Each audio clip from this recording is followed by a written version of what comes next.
नमस्कार. गुरुच्या गप्पांमध्ये मी तुमचं मनापासून स्वागत करतो. आज आपल्या समवेत आहेत ज्येष्ठ पत्रकार ज्ञानेश्वर भोयटे सर. प्रथमतः आपण त्यांचं आपल्या कार्यक्रमात स्वागत करूयात. नमस्ते सर.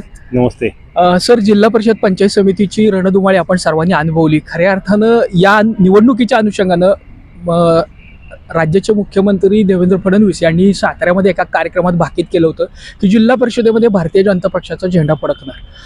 या अनुषंगानं खरं तर सर्व भारतीय जनता पक्षाचे मंत्री महोदय असतील, पदाधिकारी सगळेच कामाला लागले आणि आज आपल्याकडे निकाल आलेला आहे. या अनुषंगानं भारतीय जनता पक्षाचं गणित कुठं फिसकटलं, काय सांगाल या संदर्भात? भारतीय जनता पक्षाने निवडणुकीपूर्वी कोणत्याही स्थितीत भाजपचाच झेंडा नव्हे तर सातारा जिल्हा हा आपला बालेकिल्ला राहील या पुढच्या काळामध्ये अशी रणनीती आखली. आणि रणनीती सुरुवातीच्या काळामध्ये बऱ्यापैकी होती. तर काही मतदारसंघामध्ये केवळ घराणेशाही किंवा आपले नातेगोतावळ्याला प्राधान्य दिलं गेलं लोकप्रतिनिधींनी. तर याच्यामध्ये त्याचा फटका मोठ्या प्रमाणामध्ये मतमोजणीमध्ये दिसून आला लोकशाहीच्या ह्याच्यामध्ये. आणि त्यानंतर प्रत्यक्ष निकालाच्या वेळी हे अधोरेखित झालं की जनता घराणेशाहीला नातेगोतावळ्याला पूर्णतः नाकारते.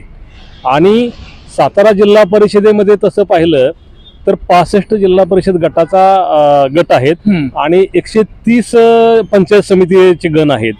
तर याच्यामध्ये जिल्हा परिषदेवरती सत्ता स्थापन करण्यासाठी भाजपला जादुई आकडा होता 33चा. हा 33चा आकडा गाठणे तसं काही अवघड नव्हतं भाजपसाठी. पण गणित कुठं चुकलं की सातारा शहरालगतच्या अगदी उदाहरण द्यायचं म्हटलं तर खेड ग्रामपंचायत आहे, खेड जिल्हा परिषद गट सॉरी तर खेड जिल्हा परिषद गटामध्ये सुरुवातीच्या काळापासून तिथलं जर पाहिलं पार्श्वभूमी, भूमिपुत्रावरून वादविवाद होऊ लागले. तर वास्तविक भूमिपुत्र कामेश कांबळे आहेत का, तर 100% ते आहेत. याचं कारण असं की गेल्या कित्येक वर्षापासून सामाजिक कार्यक्रमामध्ये ते हिरारीने भाग घेतात. म्हणजे गणपती उत्सव असून दे, दुर्गादेवी उत्सव असून दे किंवा स्थानिक कुठले सांस्कृतिक कार्यक्रम, हे कामेश कांबळे नेहमीच कोणत्या ना कोणत्या निमित्ताने राहिलेत की गेल्या काही वर्षापासूनच जनतेने यांचं नेतृत्व अधोरेखित केलं हृदयामध्ये आपल्या. म्हणजे जनाधार त्यांच्या पाठीशी, थोडक्यात जनाधार यांच्या पाठीशी होता. पण भाजपच्या काही लोकप्रतिनिधींनी की कामेश कांबळे नकोय तर आपल्याला तिथे संदीप शिंदे हवेत. या मुद्द्यावरती घमासन थोडंफार झालं. ह्या घमासानाचे पडसाद थोडेफार वरती अगदी पक्षश्रेष्ठीकडे म्हणजे आपले मुख्यमंत्री देवेंद्र फडणवीस यांच्यापर्यंत पोहोचले गेले. याच जागेसाठी नाही तर यापेक्षा अनेक जागेसाठी याच मुद्द्यावरून विषय झाले. पण शेवटी काय झालं की अनेकांनी आपल्याला जे काय करायचं त्याप्रमाणे ते त्या मार्गावरती राहिले. आपलाच भाऊ, आपलीच बहीण, आपलीच वहिनी या मुद्द्यावरती हे भाजपचं राजकारण गुरफटलं गेलं. विशेषतः मान तालुक्यामध्ये पण हेच दिसून आलं. त्यामुळे मान तालुक्यामध्ये जे भाजपला यश मिळणं अपेक्षित होतं ते जनतेनं साफ नाकारलं गेलं आणि तिथं राष्ट्रवादीचा झेंडा बऱ्यापैकी लागला. म्हणजे जे मनसुबे भाजपने बाळगले होते की सातारा जिल्हा हा आपला हा बालेकिल्ला राहणार आणि यापुढच्या काळामध्ये कायमस्वरूपी तसंच राहील. पण बालेकिल्ला होण्याचे जे काय मनसुबे पाहिले होते ते निवडणुकीच्या निकालाने सगळेच धुळीस मिळवलेले. आणि आज रोजी भाजप सत्तेच्या सारेपाटामध्ये जादुई आकडा मिळवण्याच्या प्रयत्नात आहेत. कोण आपल्या गळाला लागेल, कोण लागणार नाही, ही एका बाजूला वस्तुस्थिती असली तर दुसऱ्या बाजूला आज उद्याच्याला या संदर्भात पक्षाचा व्हीप निघतोय की पक्षाच्या जे उमेदवार निवडून आलेत ते आपल्याकडेच कायम राहिले पाहिजेत. म्हणजे राष्ट्रवादी असतील, शिवसेनेचे असतील तर भाजपचे असतील, त्यांना आपापल्याच जागी राहिलं पाहिजे. उपमुख्यमंत्री अजितदादांच्या निधनाचा प्रभाव किंवा त्यांची सहानुभूतीची लाट खऱ्या अर्थानं या सातारा जिल्ह्यामध्ये बरोबर आहे की सुरुवातीच्या काळामध्ये राष्ट्रवादीच्या हाताच्या बोटावर मोजणे इतपत सुद्धा संख्याबळ येऊ शकणार नाहीये असा दावा अनेक राजकीय तज्ञ मंडळींनी केला होता. पण तो दावा हळूहळू फोल ठरला गेला. याचं कारण म्हणजे की अजितदादाचं विमानामध्ये अपघाती निधन झालं. याच्यानंतरचा काळ बघितला तर जिल्ह्यामध्ये एक भावनिकतेची लाट पसरली गेली आणि भावनिकतेच्या याच्यावरती हे संख्याबळ जवळपास 22 वर जाऊन पोहोचलं. 21 वरती. एक शेतकरी संघटनेचा त्यांना पाठबळ दिले होते, स्वाभिमानी शेतकरी संघटनेला असे पुरस्कृत केले होते. असे 22 जणांचं पाठबळ त्यांना मिळालं गेलं. त्यामुळे आज मी तेच पाहिलं तर शिवसेना ही 15 जागेवरती आलेली आहे आणि हे दोघांची मिळून सत्ता स्थापन एका बाजूला होण्यासाठी कालपासूनच्या वेगवेगळ्या ठिकाणी घडामोडी वेगाने होऊ लागलेल्या आहेत. बरोबर. तर दुसऱ्या बाजूला भाजपच्या गोटामध्ये अजून तर तशी काय फारशी कुठली भूमिका घेतली जात नाहीये. ती साताऱ्याची मॅजिक फिगर तयार झालेली आहे की ज्यामुळं सत्तेच्या चाव्या कुणाच्या हातात जातील यासाठी त्रिशंकू परिस्थिती निर्माण झालेली. या संदर्भात काय सांगाल? आजची जर झेडपीची जर स्थिती पाहिली तर त्रिशंकू स्थिती आहे की बहुमत कुठल्याच पक्षाला एका मिळालेलं नाहीये. प्रत्येक जण आपल्यालाच सत्तेचा सारेपाट मिळावा या प्रयत्नात आहे. याचं कारण याच्यामध्ये बघितलं तर नातेगोतवळ्यामुळे आज सुरुवातीच्या काळामध्ये जे भाजप म्हणलं होतं की सोबळाचा नारा दिला होता, आम्हाला कोणाची गरज नाही, आम्ही एक स्वतंत्रपणे लढणार आहे. मग भाजप स्वतंत्रपणे लढणार आहेत अशा स्थितीमध्ये एका मंत्र्यांच्या घरी बाकीच्या इतर लोकप्रतिनिधींनी एकत्रित बैठक घेतली गेली आणि त्या बैठकीमध्ये ठरवलं गेलं की आपल्याला सगळ्या झेडपीचा झेंडा उंचवण्यासाठी आपल्याला प्रयत्न करावा लागणार आहेत. मग त्या दृष्टीने जे व्यूहरचना केला त्याच्यामध्ये अगदी शिवसेनेला 15 जागा मिळाल्या, ह्याला राष्ट्रवादीला सुद्धा 22 जागेपर्यंत मजल मारता आलेली. तर या सगळ्या गोळाबिरीचा विचार केला तर याच्यामध्ये भाजप नेमकी मागे का पडली असावी? जे सुरुवातीला म्हणत होते की सोबळाचा नारा आहे आमचा, तर याच्यामध्ये विशेषतः बघितलं तर नाते गोतावळ्याचा विशेषतः प्रभाव राहिला गेला, तो जनतेने याच्यामध्ये नाकारला गेला. उदाहरण द्यायचं म्हटलं तर खटाव तालुक्यातील औंध गटात भारती गोरे, मार्डे गटामध्ये डॉक्टर भारती पोळ, कुकडवाड गटामध्ये अरुण गोरे, वाई तालुक्यातील बावधन गटामध्ये दीप्ती पिसाळ, पाटण तालुक्यातील मंदरुळ कोळी गटात प्राची नरेंद्र पाटील, काळगाव गटामध्ये प्राजक्ता भरत पाटील, कराड तालुक्यातील येळगाव गटामध्ये ॲडव्होकेट आनंदराव पाटील उंडाळकर, सातारा तालुक्यातील कुसुंबी गटामध्ये पाहिलं तर अर्चना ज्ञानदेव रांजणे, खेड गटामध्ये बघितलं तर संदीप शिंदे, खंडाळा तालुक्यातील शिरवळ गटात पाहिलं तर नितीन बरगुडे पाटील, हे पारंपरिक नेतृत्व आणि नातेगोतावळीमध्येच त्यांच्या मर्जीसाठी एकूणच भाजप इथं अडकून पडलं होतं. वास्तविक इथं जर काय थोड्या प्रमाणामध्ये जर जनाधार विचारात घेता जर बदल केले असते तर भाजप 33च नव्हे तर 40च्या आसपास गेला असता. 100%. खरं तर तुम्ही आता जी नावं घेतली ही सगळी म्हणजे मंत्री महोदयांच्या निकटवर्ती असलेली महत्वपूर्ण नावं आहेत की ज्यांचा पराभव खरं तर या निवडणुकीमध्ये झाला. जनाधाराचं सूत्र कायमच खासदार श्रीमंत छत्रपती उदयनराजे भोसले नगरपालिकेमध्ये देखील बोलले होते, तेच सूत्र इथं देखील लागलं होतं. एकूण या सगळ्या जिल्ह्याच्या घडामोडीमध्ये आता खासदार श्रीमंत छत्रपती उदयनराजे असतील किंवा एकूणच भाजपच्या नेतेमंडळींची काय भूमिका असू शकते किंवा काय नेमकं चित्र असेल?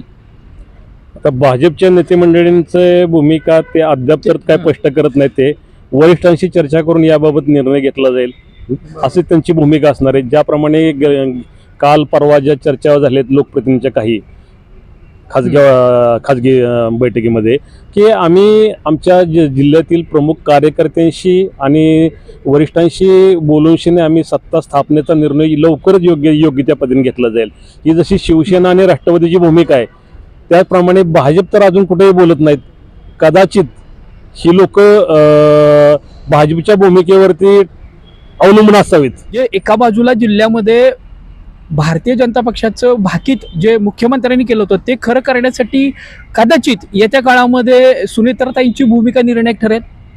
नक्कीच सुनेत्राताईंची भूमिका ही निर्णायक ठरणार आहे आणि त्या भूमिकेनुसारच सातारा जिल्ह्यामध्ये जर झेडपीच्या निवडणुकाच्या नंतर निकाल जर पाहिले तर अजितदादा यांच्या नेतृत्वाला श्रद्धांजली देण्यासाठी आज सर्वच जण एकवटले आहेत आणि त्यांच्याच विचाराचा पाईक म्हणून ह्या झेडपीवरती एक अध्यक्ष असावा ही जनमतावरून आता अनेक प्रभाव येऊ लागलेले आहेत. तर त्या दृष्टीने याबाबत लवकरच येत्या काही दिवसामध्ये निर्णय होण्याची अपेक्षा आहे. नुकतंच पालकमंत्र्यांनी पत्रकार परिषदेचं आयोजन केलं होतं, मात्र त्यामध्ये देखील किंवा काल सुद्धा त्यांच्या एका प्रतिदेश हॉटेलमध्ये चर्चा झाल्या होत्या ज्यामध्ये मकरंद पाटील असतील, शंभूराज देसाई साहेब असतील, अशी सगळी मातब्बर मंडळी बसली. पण कुठेही जिल्ह्याच्या अनुषंगानं आमचा निर्णय वरिष्ठ पातळीवर होईल अशीच त्यांची भूमिका. म्हणजे तुम्ही मागाशी म्हणाला चुप्पी तोडत नाहीये, तीच भूमिका आहे. हा, जिल्ह्यातील जनाधार जर एकूण जर पाहिला तर त्या दृष्टीनं गेल्या 2-3 दिवसापासून वाटचाली सुरू आहेत. पलटणचं नेतृत्व असतील किंवा पाटणचे असतील किंवा साताऱ्यामधले असतील तर ह्या मंडळींचा एकूणच हा एकच प्रभाव दिसून येत आहे.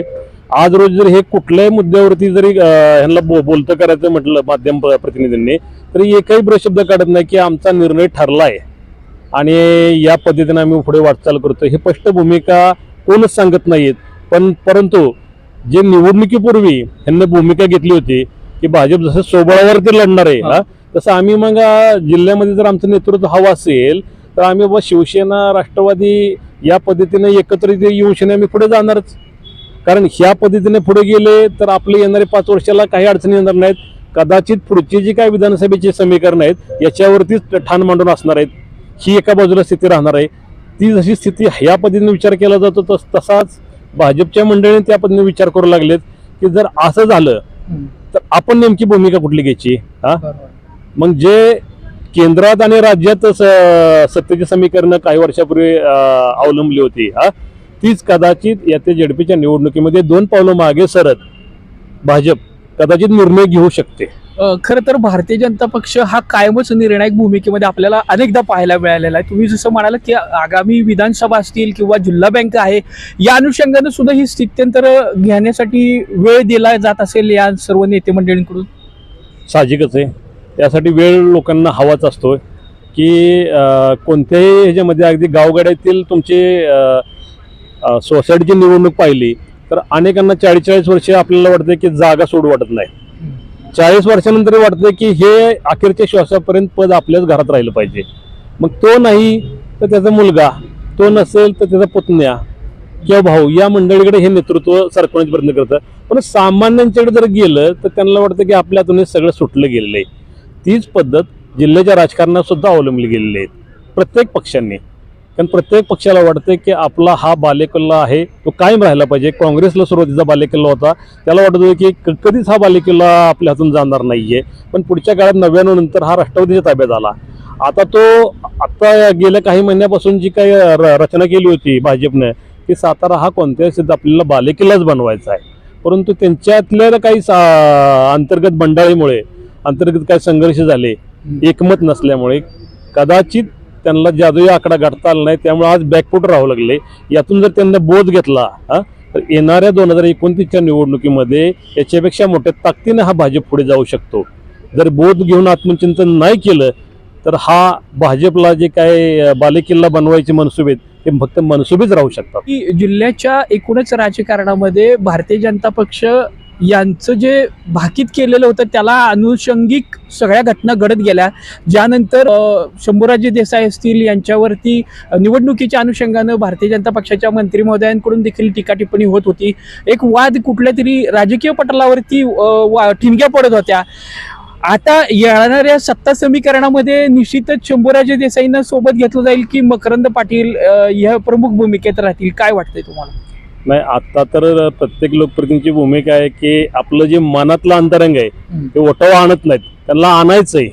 हा, पण त्यांना वाटतं की अजून योग्य वेळ ते आलेली नाहीये, त्याच्यामुळे ते आहेत त्या ठिकाणी स्तब्ध राहिलेले आहेत. पण ते सुद्धा येत्या 2 दिवसामध्ये नक्कीच त्याच्यावरती पूर्ण होऊ शकतो. येस, खरं तर गुरुच्या गप्पांमध्ये ज्येष्ठ पत्रकार ज्ञानेश्वर भोयटे सरांनी आपल्याशी हितगुज साधला. जिल्ह्याच्या एकूणच महत्त्वपूर्ण असलेल्या जिल्हा परिषद पंचायत समिती सार्वत्रिक निवडणुकीच्या रणधुमाळीत नेमकं काय झालं, कशा पद्धतीनं रणनीती आखली गेली होती आणि काय नेमकं झालं, भारतीय जनता पक्षाचं गणित कुठं फिसकटलं, अंतर्गत बंडाळी असेल, त्याचबरोबर आता अजितदादांच्या विमान अपघाताचं एक महत्त्वपूर्ण दुःखद घटना असेल, याचा सगळा प्रभाव जिल्ह्याच्या राजकारणामध्ये पाहायला मिळाला. येऊ घातलेल्या आगामी निवडणुकीच्या स्थित्यंतरावरती देखील येणारी सूत्र कायम राहतील आणि यामध्ये खरं तर उपमुख्यमंत्री सुनेत्राताई पवार यांचीच भूमिका निर्णायक राहणार असल्याचा सुतोवाच देखील भोयटे सरांनी केला. खरं तर गुरुच्या गप्पामध्ये त्यांनी वेळ दिला त्याबद्दल आपण त्यांचं मनापासून आभार मानूयात. धन्यवाद सर. थँक्यू.